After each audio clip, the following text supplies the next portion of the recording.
A pre-Christmas surprise. The Federal Reserve cuts a key interest rate.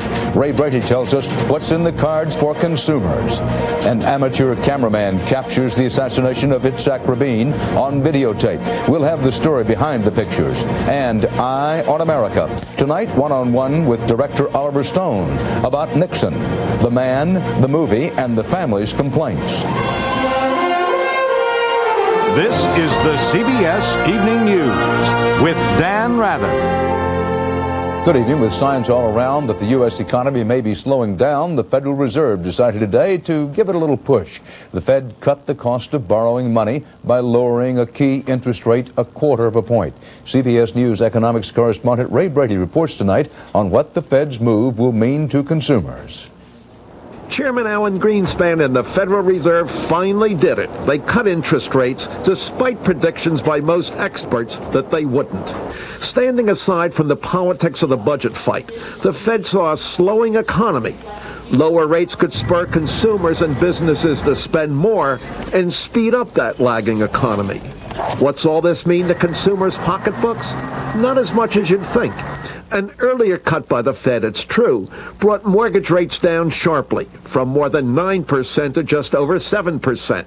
On a $100,000 mortgage, that's a savings of $125 a month. But auto loans, earlier this year, over 9.5%. Today, they're hardly down at all. Same with credit cards, barely a change from the mind-boggling 17.99% interest rate. Banks have also drastically cut some other rates, the rates they pay savers.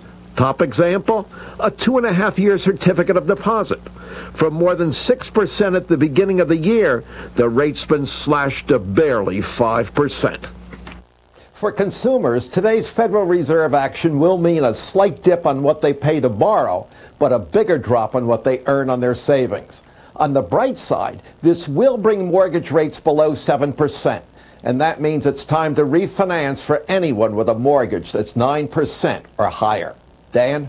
Ray Brady in his office. Fears that the Fed might not cut interest rates led to yesterday's stock plunge, with the Dow Industrials down more than 100 points. The market bounced back today. The Dow closed up more than 34 points in heavy trading. The Nasdaq Composite Index was up nearly 24 points.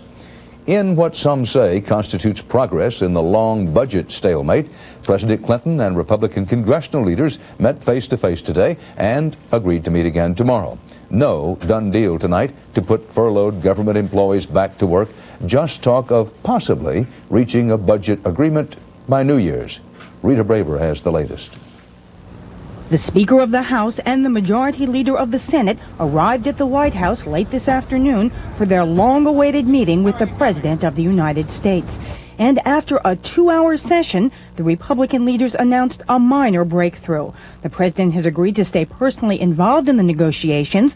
The three principals will meet again tomorrow, and their staffs will begin laying